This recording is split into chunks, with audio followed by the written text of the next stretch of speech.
Hardayım gelin de xırdallasın qarşınızda. Bəh. Ev kupçalı, tam mülkiyyət, kupça əldə. Get gedir. İpoteka yararlı. İpoteka gedir. Kreditə gedir. Gözəl evimiz. Onu bağlı. Daxil olub evin içinə. Biləkən betonla yığılmış.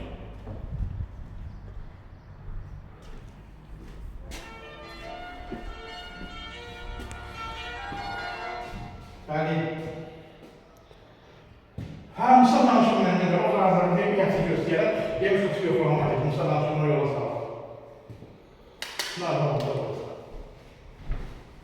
Bu, evin içində onun sağladığı, qoşur da var, qəşək bir ev. İpoteka yararlı, sənət tam əldə. Paket sənət əldə.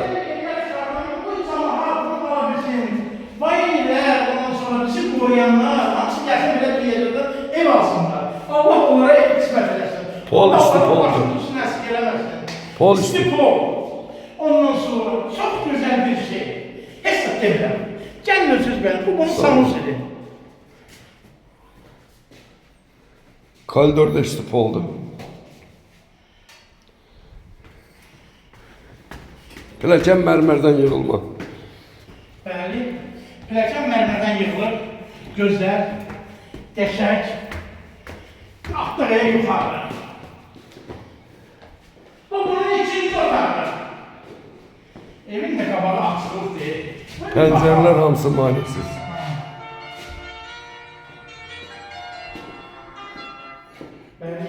Üçüncü otaq.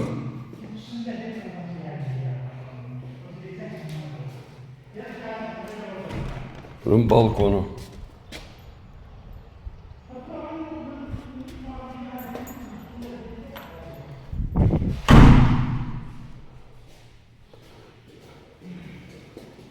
Dördüncü otaq. Dört otaklı ev. Dördüncü. Burası sen kendine üzülü hesap edin. Bizim bile geçtik evlerimiz. Asakam. Her gün Allah'a hayır versin, teşekkür etti. Siz yolunuzu gözlüyoruz. Gelin böyle evlerden alın. Sağ olun. Allah sizden sağlık verir. Yolunuzu gözlüyoruz. Ne oldu 77 5'leri 8 oldu 44 sevgilisi kullansa hazıram ben. Qiymət 85.000. Aşağı yerde var. Tam mülkiyet. Sizin yolunuzu gözlüyoruz. İpoteka yararlı. Sağ olun.